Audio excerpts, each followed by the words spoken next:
से कई हजार वर्षों से हमारे आपके घरों में होती चली आई है। जिस महादेव की पूजा हम लोग हजार हजार वर्ष पहले से करते चले आए हैं, उसके बारे में बहुत पहले से मालूम है कि वो गुरु हैं। उस शिव को जिसकी पूजा हम आप करते हैं, उसको अपना गुरु बड़ी आसानी से बनाया जा सकता है। कल के महोत्सव का भी यही उद्देश्य है और आज जो हम लोग मिल रहे हैं इसका भी यही प्रयोजन है, यही उद्देश्य है। एक बात सबसे पहले ये समझ लेनी है कि हम लोगों में यानी शिव शिष्यों में कोई गुरु नहीं। हम लोग सभी शिष्य हैं, शिव हम लोगों के गुरु हैं। हम लोगों में आदमी गुरु नहीं होता, शिव ही हम लोगों के गुरु हैं। हम सभी शिव के शिष्य हैं और जब गुरु नहीं है हम में से कोई, तो प्रवचन नहीं होगा, उपदेश नहीं होगा। ये तो गुरु लोग देते हैं प्रवचन, वो लोग देते हैं उपदेश। हम लोग चर्चा करते हैं, बातें करते हैं अपने गुरु की। वह गुरु जो शिव है, शिव जो गुरु हैं उनकी बात करते हैं, उनसे जुड़ाव की बात करते हैं, उनको अपना गुरु कैसे बनाया जाए इसकी चर्चा करते हैं। अभी उद्घोषक ने कहा कि कुछ सवाल हैं, जिज्ञासाएं हैं जिसका उत्तर हमको देना। देखिए, पहला क्लास से लेके विश्वविद्यालय तक हम भी पढ़े हैं, आप लोग भी पढ़े होंगे। परीक्षा में साला 8 को 7 को क्वेश्चन रहता है और उसमें ऊपर में लिखा रहता है कि किन्हीं 5 प्रश्नों के उत्तर दें। यहाँ तो सब पुलिंदा है, बताइए अब किसका किसका उत्तर दें। पहला क्लास से लेके MA BA तक हम लोग परीक्षा दिया है कि नहीं दिया? उसमें लिखा रहता था हम लोग के समय में, अब क्या होता है नहीं पता। हम लोग के समय में लिखा रहता था किन्हीं 5 प्रश्नों के उत्तर दें। यहाँ उद्घोषक कह रहे हैं कि जिज्ञासाएं आई हैं और हमने सवाल देखा तो कॉपी से ज्यादा मोटा है सवाल वे।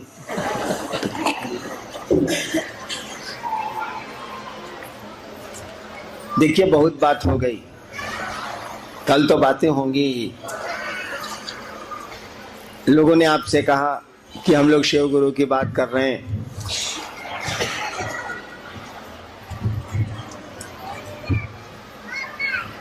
और एक बात समझ लीजिएगा कि शिक्षक किसी जाति धर्म का नहीं होता, गुरु भी किसी जाति धर्म का नहीं होता, हो ही नहीं सकता है। क्योंकि वो गुरु का अर्थ होता है जो अध्यात्म का ज्ञान दे, आत्मा का विज्ञान समझाए। आत्मा के विज्ञान को समझाने वाले को गुरु कहते हैं। और शिव से बड़ा कोई गुरु नहीं, क्योंकि शिव को ईश्वर कहा गया। आपको पता होगा, जरूर पता होगा कि यहाँ जो पशुपतिनाथ का मंदिर है, पशुपति शब्द आपको पता है कब इस्तेमाल हुआ था? आज से 10,000 साल पहले। शिव पर पहला ये शब्द है जो इस्तेमाल हुआ था, पशुपति। सिंधु घाटी और हड़प्पा की खुदाई में हम लोगों को मिला है, पशुपति शिव को कहा गया है। और शिव के संबोधन का ये सबसे पहला शब्द है। पशुपति के बाद रुद्र शब्द आया है। वो शिव को महारुद्र कहते हैं, रुद्र कहते हैं ना, पशुपति के बाद आया है, सबसे पुराना है। और जब पशुपति शब्द आया था, जब शिव को पशुपति कहा गया था भारत के भूभाग में, उस समय यहाँ कोई धर्म नहीं था। उस समय यहाँ मुख्यतः 3 जातियां थी, द्रविड़ थे, मंगोज थे और ऑस्ट्रियंस थे। जिस समय पशुपति की चर्चा आई है भारत के इतिहास में, उस समय यहाँ कोई धर्म नहीं था, कुछ भी नहीं था। यहाँ क्या दुनिया में नहीं था, कोई धर्म नहीं। उस समय जो लोग रहते थे वो मात्र पूजा करते थे, भक्ति की पूजा उस समय होती थी। इतिहास कहता है कि प्राचीन काल में भक्ति धारा थी हमारे यहाँ। वहाँ कोई तंत्र वगैरह ये सब कुछ नहीं था। लोग दीप जलाते थे, प्रणाम करते थे। और भगवती की भी पूजा उसके बाद आई है, शक्ति की आराधना का सिलसिला उसके बाद आया है। तो शिव की पूजा, इस पशुपति की पूजा, इस रुद्र की पूजा जब से हो रही है, उस प्राचीन काल में, उस समय कुछ नहीं था यहाँ। द्रविड़ जाति के लोग थे, ऑस्ट्रियंस थे यहाँ, और मंगोल्स थे यहाँ। भारत के आदिवासी जो थे वे ही थे, और उस समय कोई धर्म नहीं था। सवाल है कि अंग्रेज मुर्गा खाते हैं, अंग्रेज अंडा खाते हैं, इसीलिए हम नहीं खाएंगे क्योंकि ये अंडा अंग्रेजों का है। ये तो बात गलत है। अंडा तो भाई प्रकृति का है, परमात्मा का है। कोई खाता है तो उसका कैसे हो जाएगा? वो तो सबका हो सकता है क्योंकि वो भगवान का है, परमात्मा का है। अंडा कोई खाता है, मान लीजिए अंग्रेज खूब अंडा खाते हैं, अब आप चिढ़ के कहते हैं कि अंग्रेज अंडा खाते हैं इसलिए हम लोग अंडा नहीं खाएंगे, अंग्रेजों का है। अंग्रेजों का अंडा अंग्रेजों का कैसे हो जाएगा भाई साहब? नहीं ना हो सकता, सबका है, वो भगवान का है। ठीक उसी तरह से शिव सबके, शिव सबके हैं ये कहना तो ठीक लगता है, लेकिन वास्तव में शिव सबके नहीं है। सभी शिव के तो हैं, सभी शिव के तो हैं। अगर न हो, अगर शिव के न हो तो होंगे ही नहीं। मैं अक्सर कहता हूं कि कहा जाता है कि हे शिव तुम्हारे बिना तो मेरा अस्तित्व भी नहीं है। हे शिव तुम्हारे बिना तो मेरा अस्तित्व भी नहीं है। ठीक ही कहता है। जब ईश्वर ही नहीं है, शिव को ईश्वर कहा गया, महेश्वर कहा गया। जब ईश्वर ही नहीं है तो सृष्टि कहां से आएगी? हे शिव तुम्हारे बिना तो मेरा अस्तित्व भी नहीं है। शिव के बिना हमारा आपका अस्तित्व नहीं है, ये बिल्कुल सही है। लेकिन हमारे आप के बिना शिव का अस्तित्व है, क्योंकि हमारा तो परिवार है, हमारी बीवी है, हमारे बच्चे हैं, हमारा धन है, हमारा घर है, हमारी गाड़ी है, हमारे पैसे हैं, हमारा सम्मान है। शिव नहीं है। इसी सम्मान के लिए, इसी सुख के लिए, इसी समृद्धि के लिए हम लोग चले जाते हैं। सुना है कि ये महादेव ओढ़र दानी है, बड़ी आसानी से दे देता है। भारत में एक राज्य है बंगाल। बंगाल में जब जाइएगा तो देखिएगा कि लोग गाल बजा के महादेव की पूजा कर लेते हैं। पानी चढ़ाना भी, जल चढ़ाना भी जरूरी नहीं है। गाल बजा लिया, हमको तो आता नहीं है, गाल बजा लिया, शिव की पूजा हो गई। यानी बड़ी आसानी से शिव की पूजा हो जाती है, और कुछ न कुछ तो मिल ही जाता है। तभी मंदिरों में भीड़ है, तभी लोग जा रहे हैं शिव के मंदिरों में। अपने लिए हम लोग शिव के पास जाते हैं, शिव के लिए शिव के पास नहीं जाते। और गलत नहीं है हमारा आपका जाना। सब लोग गए हैं तो हम लोग भी जाएंगे, क्या दिक्कत है? जाएंगे। अर्जुन गया था कृष्ण, श्री कृष्ण के कहने पे। अर्जुन गए थे श्री कृष्ण के कहने पे शिव से वो अस्त्र लेने के लिए, पाशुपतास्त्र जिसको बोलते हैं, लेके आए। महाभारत होने वाला था। वो शुक्राचार्य गए, संजीवनी विद्या सीख के आए। कहा जाता है भगवान विष्णु गए तो उन्हें चक्र सुदर्शन लेके आए। तो सब लोग लेते रहे, चलिए हम लोग भी लेते हैं, कोई दिक्कत नहीं है। लेकिन आपको पहले से पता है कि ये देता है और ज्ञान भी देता है। हमको आपको ये बहुत पहले से पता है, कोई नई बात थोड़ी है कि शिव गुरु है। कोई नई बात नहीं। राजा से लेकर रसोईया तक, हमारे यहाँ कहावत है, from king to the kitchen boy. सभी जानते हैं शिव गुरु है। और हमने देखा है अपनी जिंदगी में, छोटी ही जिंदगी है, लेकिन हमने देखा है कि बहुत लोगों ने शिव को मेरे कहने पर गुरु नहीं माना, ये कह के कि आपके पैदा होने के पहले से हम जानते हैं कि शिव गुरु। ये भैया जानने से क्या हो जाएगा कि स्कूल है, या तो पढ़िए या बच्चों को पढ़ने के लिए भेजिए, आपकी जानकारी से तो होगा नहीं। जानते हैं कि दवा खाने से माथा दर्द ठीक होता है, और कोई कह रहा है दर्द है भाई साहब तो खा लीजिए, कहने वाला डॉक्टर है, वो दवा आपको दे रहा है, आप कहते हैं हम जानते हैं कि डिस्प्रिन से माथा दर्द ठीक होता है। वो कह रहा है कि आप खा लीजिए भाई साहब, आपको बहुत माथा में दर्द है, उल्टी उल्टी ऐसा लग रहा है, आपको वॉमिटिंग टेंडेंसी हो रही है, खा लीजिए, हम डॉक्टर हैं, खा लीजिए। आप कहते हैं हम जानते हैं कि आप डॉक्टर हैं, हम ये जानते हैं कि डिस्प्रिन से माथा दर्द ठीक होता है, तो खाते काहे नहीं है? हम जानते ना है खाने का, हम जानते हैं भाई, जानने से क्या हो जाएगा, आपको तो खाना पड़ेगा ना। तो शिव गुरु है, जानते हैं, तो इस जानने से आपको इल्म तो नहीं। हमेशा याद रखिएगा, जानकारी इल्म नहीं होती है, जानकारी इल्म नहीं है। ये जानकारी कि शिव गुरु है, आप शिव गुरु का इल्म नहीं सीखिएगा, टेक्निक नहीं सीखिएगा, उनके पास जाना होगा, शिष्य बनना होगा। शिष्य बनने और जाएगा मन, शरीर नहीं जाता। उनको अपना शिष्य भाव देना होगा। क्यों देना होगा? देखिए, संपत्ति के बंटवारे में आपको संपत्ति खानदानी मिल जाएगी। दादा की संपत्ति बेटे पोते सबको जोड़ के मिल जाती है। हमारे देश का तो यही कानून है, यहाँ भी भाइयों मिल जाती है। लेकिन दादा बहुत बढ़िया शिक्षक हो इलाके का, उसका ज्ञान नहीं बटेगा, उसकी बुद्धि नहीं बटेगी।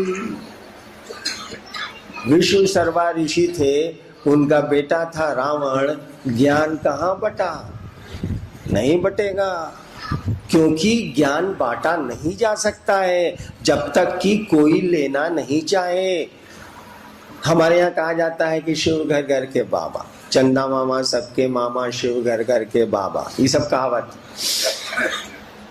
तो बाबा में तो पोते का हक है, पूरे खानदान का हक है। तो महादेव की संपत्ति तो हम लोग भोग ही रहे हैं, उस पशुपतिनाथ की संपत्ति तो भोग ही रहे हैं। हवा उन्हीं की है ना, पहाड़ उन्हीं के है ना, नदियां उन्हीं की है ना, हम आप भी उन्हीं के हैं। सांस भी हमारी नहीं है, शरीर भी हमारा नहीं है, क्योंकि हम रखना चाहते हैं और हमारे पूर्वज तो नहीं रख पाए। यानी हमारा इस पर कोई हक नहीं है, हम कुछ कर नहीं सकते। हमारी आपकी ताकत से शरीर का खून दौड़ नहीं रहा, हमारी आपकी ताकत से दिल धड़क नहीं रहा, कोई चला रहा। और जब चलाना वो छोड़ देता है, वो प्राण जब वापस हो जाते हैं तो सारी मशीन बैठ जाती है, सारा शरीर शिथिल हो जाता है। हम आप कहते हैं कि आदमी दुनिया से चला गया, उसके नियंत्रण में नहीं। तो शिव की संपत्ति तो हम लोग भोग ही रहे, मांगते भी हैं उनसे, मिलता भी है उनसे। हम लोगों ने कहा कि भैया मालूम है ना कि जगत गुरु है, मालूम है ना ये आदि गुरु है, खबर है ना कि ये गुरुओं का गुरु है। ये तो किताबें बोल गई हैं, शास्त्र बोल गए हैं, साधु बोल गए हैं, बुजुर्ग बोलते हैं, बूढ़े लोग बोलते हैं, पढ़े लिखे लोग जो हैं वो बोलते हैं कि शिव गुरु है, जगत गुरु है, आदि गुरु है, जगस्तु गुरु नमस्तुभ्यं शिवाय शिवराय च, शास्त्र बोलते हैं। हमने कहा मालूम है ना कि वो गुरु है, ये तो मालूम है कि भगवान है, यो मालूम है कि दे ही देता है कुछ न कुछ घुमा फिरा के ही, अब बड़ी आसानी से दे देता है। ये भी मालूम है कि गुरु है, यो मालूम है कि महाकाल है, मालूम तो हम लोग को सब है, जानकारी है। लेकिन भैया समन्वय का क्या करिएगा जब अखिलवा नहीं रहेगा, जब आपको बुद्धि ही नहीं रहेगी, ज्ञान ही नहीं रहेगा, समझ ही नहीं रहेगी, तो सामान किस काम का। एक बार एक कहानी मैं सुनाता हूँ कि पटना में मैं मजिस्ट्रेट था। एक आदमी स्टेशन के बाहर खड़ा था, एक आदमी अपना जूता माथा पर लेके निकल रहा था स्टेशन से शहर की ओर, माथा पर जूता रखे हुए थे। हमने मजिस्ट्रेट ही थे हम पटना के, हमने कहा इधर इधर इधर, कहा क्या है? हम कहा तुम माथा पर जूता कहाँ रखे हुए? कहा पुलिस थी मेरे साथ। कहा कि सर हमको मौन किया कि माथा पर जूता रखते हैं, कैसा लगता है? हम कहा कि मारेंगे ने एक था बिजा धरिए करेंगे साहब, और पहन कि नहीं सर हम सोचे हैं कि घर तक मथवे पर रखेंगे। हमने पूछा कौन जिला घर है? कहा सहरसा। सहरसा के लोग हैं, माफ करिए। कहा सहरसा। तो देखिए समझ माने ज्ञान। भगवान बुद्ध को ज्ञान हुआ था, इसका मानी क्या हुआ था? मालदाम मिला था। भगवान बुद्ध को ज्ञान हुआ था, इसका मानी क्या हुआ? हारमोनियम मिला था। कौन चीज है? अरे भगवान बुद्ध को समझ आई थी। कहा जाता है कि भगवान बुद्ध यहीं के तो थे, नेपाली के तो थे, यहीं उनकी पैदाइश। भगवान बुद्ध को ज्ञान हुआ था, यानी सम्यक, सम्यक माने पूरा। भगवान बुद्ध को समझ आई थी। किस चीज की समझ? हम लोगों को भी समझ है, भगवान बुद्ध को भी समझ थी, आई क्या? अरे भाई हमको भी अकील है, आपको भी अकील है, तो भगवान बुद्ध को समझ आई, ज्ञान आया। कौन सी है ये? कुछ नहीं है। हमको आपको समझ है कौन सी की? कपड़े की, घर की, पैसे की, अपनों की, परायों की, ये सब समझ है। अपने बारे में हमको आपको समझ नहीं है। अपनी यात्रा के बारे में हमको आपको कुछ भी समझ नहीं है, कोई ज्ञान नहीं है। समझ है क्या है? सूचना है, समझ नहीं है। सूचना है कि हम लोग के पूर्वज गए, ये भी हम लोगों को सूचना है कि एक एक कर बाबा सबके जाने की बारी आती है, या दुनिया फानी, यहाँ हर चीज बदल जाती है। सूचना है। गीत में खूब हम लोग भी सुनते हैं, टीवी में गाता है साधु ये मुर्दों का गांव, कबीर की पंक्ति है ना, साधु ये मुर्दों का गांव। जानकारी तो है कि साधु ये मुर्दों का गांव। समझते हैं हम लोग कि साधु ये मुर्दों का गांव। हाय बाप, हाय बाप, कहाँ गया मेरा पोता, कहाँ गया मेरा नाती, हाय रे हाय। उसका भी कमरा एगो बनाओ, उसके लिए भी एगो गाड़ी खरीद दो। और उम्र क्या है? 80 साल। भैया अब तो जाने की बारी है ही ना। जा तो कोई सकता है, लेकिन जब 80 साल के पहुंच गए तब तो जाना ही जाना है ना। अब तो कम से कम महादेव महादेव करिए। तो नहीं, अभियो वही है। जानकारी है कि मर जाना, जानकारी है कि पूर्वज गए, हमको भी जाना है। अब तो उम्र 80 पहुंच गई, अब क्या है? अब 1-2 साल मुश्किल से टानिएगा तो टानिएगा। जरा भी अपनी यात्रा की चिंता नहीं है कि क्यों आए थे इस दुनिया में और क्यों जा रहे हैं इस दुनिया से। ना अपने मन से आए थे, ना अपने मन से जा रहे हैं। जाना नहीं चाहते हैं तब भी जाना पड़ता है। यही समझ आई थी बुद्ध को, यही ज्ञान आया था भगवान बुद्ध को। और तब भगवान बुद्ध ने कहा था जीवन दुख है। यही समझ में आया था कि यहाँ तो हम लोग आते हैं जाते हैं, ये पूरी जिंदगी एक यात्रा है। कितना शोर, कितना हंगामा, काहे का हंगामा। सारा काम चलाओ यार, भूख लगती है 2 रोटी खा लो, काम चलाओ, यहाँ तो काम चलाओ, यहाँ रहना हमारा आपका घर तो नहीं है। यही समझ आई थी बुद्ध को, यही ज्ञान हुआ था भगवान बुद्ध को। गुरु इसी ज्ञान को देते हैं, और जब वो ज्ञान आ जाता है ना तो आपका मन शांत हो जाता है। ये मन अपनी गति को कम कर लेता है, शोर कम कर देता है। क्या करना है, कितना हंगामा यहाँ करना है, चलने की जगह है यार, काम चलाओ, सबसे मोहब्बत से रह लो। आज है कल ना रहेंगे हम लोग, हमारे पूर्वज भी नहीं रहे। क्या झगड़े, क्या तकरार, क्या लेना देना इस टेम्पोररी लाइफ के लिए, इस छोटी सी जिंदगी के लिए क्या करना। यहाँ तो हम लोग आए हैं, किसी के मन से आए हैं, किसी के मन से जाएंगे, तो कौन हंगामा है साला। यहाँ तो हमारा घर नहीं। ऐसा ही कुछ ज्ञान आया होगा भगवान बुद्ध को। गुरु इसी ज्ञान को देते हैं। अगर आप समझ जाइए कि आप क्या हैं तो आप समझ जाएंगे कि शिव क्या है।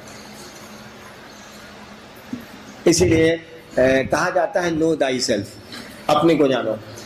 नो दाई सेल्फ इसीलिए कहा, अप दीपो भव। भगवान बुद्ध ने कहा था ना, अपने लिए दिया बनो, दिया रोशनी, अप दीपो भव। हम लोगों ने कहा कि भैया महादेव से तो बहुत कुछ लेते हैं, इस पशुपतिनाथ से तो बहुत कुछ लेते हैं। अरे ज्ञान मांग लीजिए ना, क्या लगता है आपका इसमें। और ज्ञान मांगने के लिए थोड़ा सा तो शिष्य बनना होगा। और शिष्य आपके कपड़े नहीं बनेंगे, आपके पैसे नहीं बनेंगे, आपका शरीर नहीं बनेगा, आपके गहने नहीं बनेंगे। शिष्य तो बनेगा हमारा आपका मन।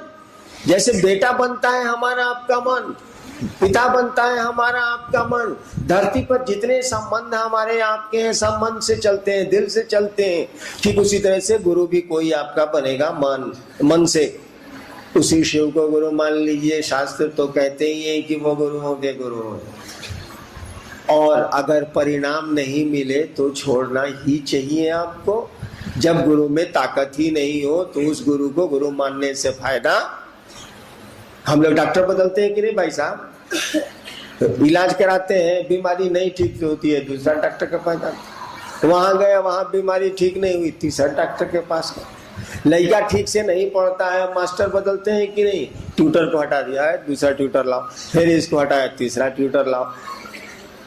क्योंकि पढ़ने से नहीं होगा, परिणाम न दिलाना होगा।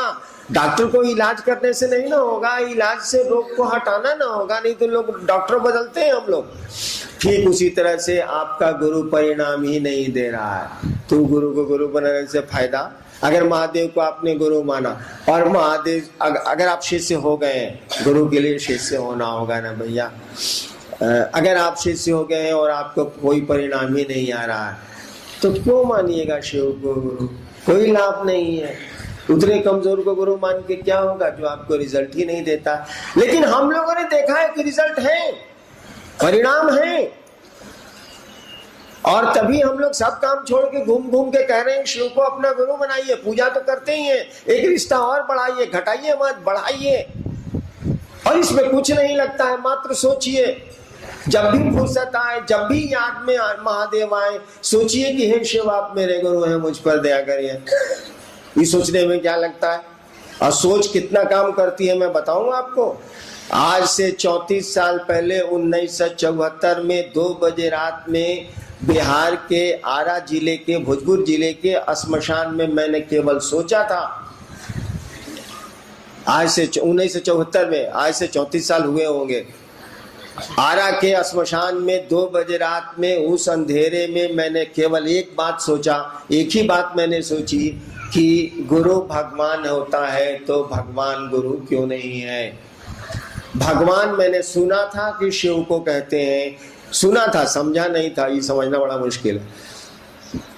मैंने सुना था कि भगवान शिव को कहते हैं, शिव को महेश्वर कहते हैं, शिव को परमात्मा कहते हैं, ईश्वर कहते हैं। मैंने शिव को भगवान समझ के गुरु माना। मैं तो जानता भी नहीं था कि ये गुरु है, मुझको कुछ पता नहीं था। उसके पहले 15 साल में श्मशान की साधना करता था, इस सब की हमको कोई जानकारी नहीं थी। श्मशान की साधना की जानकारी थी, ये पोथी पत्रा की हमको कोई जानकारी नहीं थी। लेकिन हमने सुना था कि महादेव को ईश्वर कहते हैं। भारतवर्ष में आध्यात्मिक परंपरा जो है वो महादेव को ईश्वर कहती है। आपको मैं समझा भी सकता हूं कि कैसे। और ईश्वर समझ के, भगवान समझ के मैंने शिव को गुरु मान लिया था।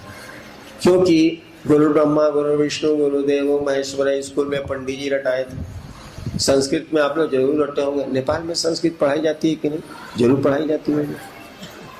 हम लोगों को पंडित जी बचपने में रटाए थे, गुरु ब्रह्मा गुरु विष्णु गुरुदेव महेश्वर गुरु साक्षात परब्रह्म। अरे फलम फलानी वाला याद नहीं है? उसी तरह से यानी उसका अर्थ होता है कि गुरु ब्रह्मा है, गुरु विष्णु है, गुरु महेश्वर है, गुरु साक्षात परमात्मा है। हमारे दिमाग में आया कि जब गुरु परमात्मा है तो परमात्मा गुरु काहे नहीं है? देखिए इसको अक्ल का, अक्ल लगाना जिसको कहते हैं। देखिए हम अक्ल लगाए, अब काहे अक्ल लगाए सब छोड़ दी।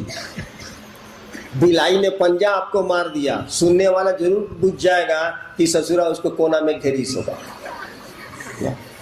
कोई कहता है कि देखिए ना हमको बिलाई नोच लिया, आप तुरंत पूछ जाएगा कुछ नहीं, खचड़ा ही किया होगा, बिलैया को कोना में करके घेर लिया होगा तो नोच लिया। ठीक उसी तरह से मुझको भी बिलाई की तरह लोगों ने घेर लिया। श्मशान में शिव के रूप में प्रेत आने लगे और हमको मालूम भी नहीं पड़े कि प्रेत है। उन्होंने एक दिन हमको प्रमाणित कर दिया कि वो प्रेत है। हम 2 साल से उनको महादेव की शक्तियां बूझ रहे थे।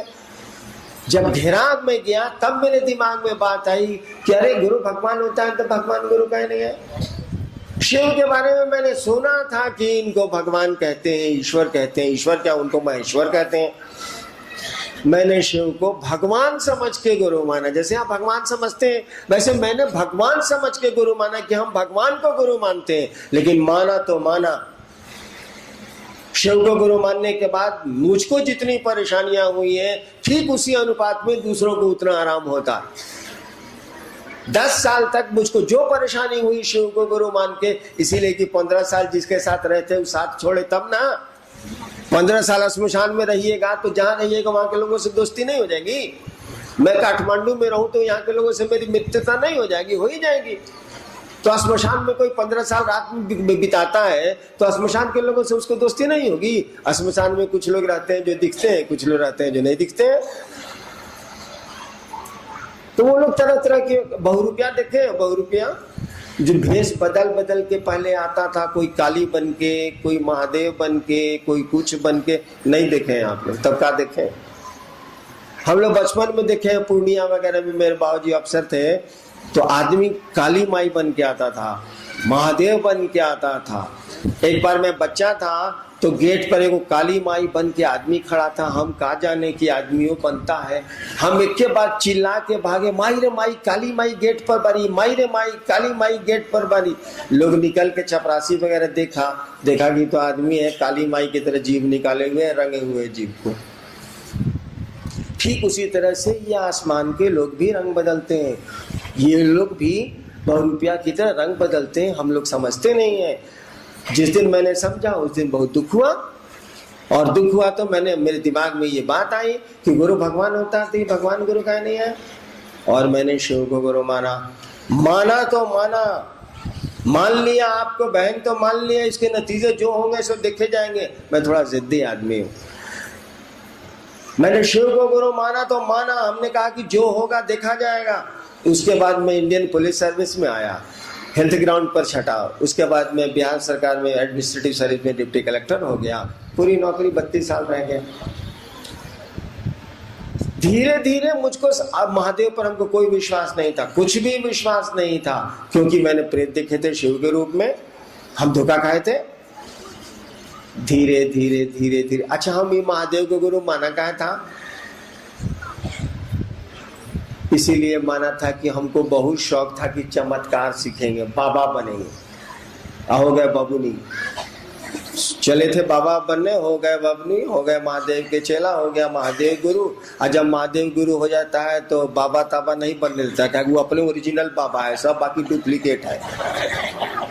महादेव के सामने कौन बाबा होगा? He is the original sadhu, he is the original baba, he is the original swami, बाकी तो सब डुप्लीकेट, नकली। ओरिजिनल तो वही है। हम चमत्कार सीखने के लिए महादेव के पास गए थे, और बिना कुछ जाने, बिना कुछ किए हम सीख गए। हमको लगा कि तो गुरु है। और लोगों को जब कहा 8 साल के बाद, शिव को गुरु मानने के 8 साल के बाद, मैं अपनी पत्नी को छोड़ के किसी को मैंने नहीं कहा कि मैंने शिव को गुरु मान लिया। 8 साल के बाद जब लोगों को कहा कि शिव गुरु है, यार शिव को गुरु मानो, कौन सी स्मशान साध रहे हो? जो मेरे साथ साधते थे बचपन में, वही उसी जिले में मजिस्ट्रेट होके दंडाधिकारी होके चला गया। तब उन लोगों ने कहा कि मालूम है कि शिव गुरु है। हम कहा कि साले को तो हम बोल भी नहीं किए शिव गुरु हो, तो इसको मालूम कैसे हो गया? तो कहा कि सर किताब में लिखा हुआ है ना। तो किताब में लिखा हुआ है कि शिव गुरु है। कहा जी सर, किताब का नाम अब तो मैं बता ही दूंगा। किताब का नाम वो लोग बोला, हम लाइब्रेरी से किताब मंगवाए, हम भी श्लोक रट लिए साले को, जगत गुरु नमस्तुभ्यम शिवाय शिवदाय च, रट लिए कि देखो बाबू किताब में भी लिखा हुआ है शिव गुरु। लेकिन मैंने तो परिणाम देखे थे शिव को गुरु मान के, रिजल्ट देखा था मैंने। हमने कहा कि तो गुरु है भैया, कुछ नहीं करना है, गुरु केवल मन आपका स्थिर हो जाए कि आमी नॉट राजेर चेला। कलकत्ता के रविंद्रनाथ ठाकुर का नाम आपने सुना होगा, जिनको नोबेल प्राइज मिला था अंग्रेजों के जमाने में। उनकी एक पंक्ति है, आमी नॉट राजेर चेला, मैं शिव का शिष्य हूँ। बंगला है, आमी नॉट राजेर चेला, मैं शिव का शिष्य हूँ। आमी नॉट राजेर चेला, चित्ता काशे देखची खेला, मैंने मेंटल पेट पर तमाशा देख रहे हैं दुनिया का। आमी नटराजेर चेला, चित्ता काशे देखची खेला, बांधन खोलेर सीखची साधन। बंधन खोलने का, बंधन में तो हम आप सभी हैं ना।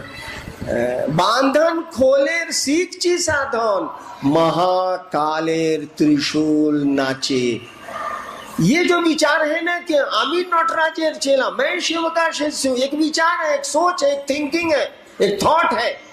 आमी नटराजेर चेला, मैं शिव का शिष्य हूँ, इस विचार पर खड़ा हो जाइए। अगर विचार पर खड़े होइए, केवल इस सोच पर खड़े होइए, केवल इस सोच पर खड़े हो जाइए केवल कि आमी नटराजेर चेला, और इस सोच से हटिएगा मत। इस सोच को विस्मृत मत होइएगा, गाफिल मत होइएगा, क्योंकि हम लोगों की स्थिति बड़ी खराब है। ट्रेन में चलते हैं, रात भर खूब दोस्ती होती है, आज सुबह यात्रा खत्म होती है, दोस्ती खत्म। इसीलिए हम ट्रेन में दोस्ती नहीं करते हैं। एक बार हवाई जहाज से हम आ रहे थे, एक आदमी हमने बगल में आके बैठ गया, हमसे पूछा कहाँ घर है, हम कहा सीवान, बिहार में जगह, भारत में। तो हमारा भी घर सीवान है। हम कहे जाइए अपने सीट पर बैठिए, हम जहाज में दोस्ती नहीं करते हैं। जहाज उतरेगा आप चले जाइएगा कहीं, हम चले जाएं कहीं, जाइए अपने सीट पर जाइए, हमारा सीट का है, आप जाइए उधर। काहे कि ये यात्राओं की दोस्ती तो मात्र यात्राओं में रहती है। और हमेशा याद रखिएगा, रिश्ता जब भूलिएगा तो रिश्ता सोएगा। वो दोस्ती का हो, किसी कोई भी रिश्ता हो, भाई बहन का हो, माँ बाप का हो, संबंधों को भूले आप। जैसे जैसे संबंध विस्मृत होंगे वैसे वैसे वो सोएंगे। धीरे धीरे धीरे धीरे धीरे धीरे संबंध खत्म हो जाएगा, सो जाएगा। उत्सवों में भले भेंट हो, सेरिमोनियल भले भेंट हो, ऐसे बिल्कुल सो जाए। गुरु से भी रिश्ता बना के सो जाइएगा ना तो परिणाम नहीं आएगा। हमको आपको चाहिए कि इस रिश्ते को पुरजोर रखें, तरोताजा रखें, इस याद को ताजा रखें कि अमी नटराजेर चेला, मैं शिव का शिष्य हूं। बस इतना ही से काम चल जाएगा। इस सोच को बरकरार रखने के लिए कि मैं शिव का शिष्य हूं, हम लोगों ने कहा 3 ठो काम करिए। हम लोगों ने कहा 3 ठो काम करिए। क्या? जब याद आए आपको, वो शौचालय में याद आए, सचिवालय में याद आए, शिवालय में याद आए, जहां याद आए, ऑफिस में, डेरा में, कार्यालय में, मन ही मन इस विचार को पालिए कि हे शिव आप मेरे गुरु हैं। बोलने की जरूरत नहीं है, हे शिव आप मेरे गुरु हैं, मुझ पर दया कर दीजिए। क्या लगता है, भगवान तो है ही, गुरु मान लीजिए, प्लस कर दीजिए ना भाई। हे शिव आप मेरे गुरु हैं, मुझ पर दया कर दीजिए। मौका मिले तो गुरु चर्चा कर लीजिए, फिर कभी मौका मिले तो अपने गुरु को प्रणाम कर लीजिए। प्रणाम और दया लगभग एक ही स्थिति है, क्योंकि दया जब भी आप मांगेंगे और शिव को याद करेंगे तो प्रणाम करेंगे ही करेंगे। तो प्रणाम और दया दोनों आपस में मिल जाता है। 3 काम कर रहे हैं इस सोच को कायम करने के लिए, इस थिंकिंग पर रहने के लिए कि शिव मेरे गुरु है। देखिए, आप हमको सूचना मिली है कि आप लोग 9 बजे से बैठे हुए हैं, बहुत लोग यहाँ सुबह से बैठे हुए हैं। प्रोग्राम था 2 बजे से, तो 9 बजे से काहे बैठे हुए थे? आपको घर जाना चाहिए था, 2 बजे आते, 2:30 बजे आते। जब मालूम हो गया कि हवाई जहाज लेट हो गया है तो देर से आते। चलिए कोई बात नहीं है। आपके बहुत सारे प्रश्न आए हैं, लेकिन उसमें आपको लिखना चाहिए किसी 5 प्रश्नों के उत्तर आवश्यक हैं। उतना प्रश्न तो देखिए कि हम लइकाइए से हमको पढ़ने से बड़ी बैर था। वो गलती से हम डिप्टी कलेक्टर हो गए, लेकिन साला हमको पढ़ाई से बड़ी बैर था। जहाँ सवाल देखते थे 5 गो, तो आज तक हम 4 गो से ज्यादा उत्तर परीक्षा में नहीं लिखा है। ऐसा करते हैं, आपके सवाल रख लेते हैं और कल महोत्सव में इसको चुन के हम बोलते हैं, ताकि आप लोग सुबह से बैठे हैं और मेरे ही बगिया के फूल हैं।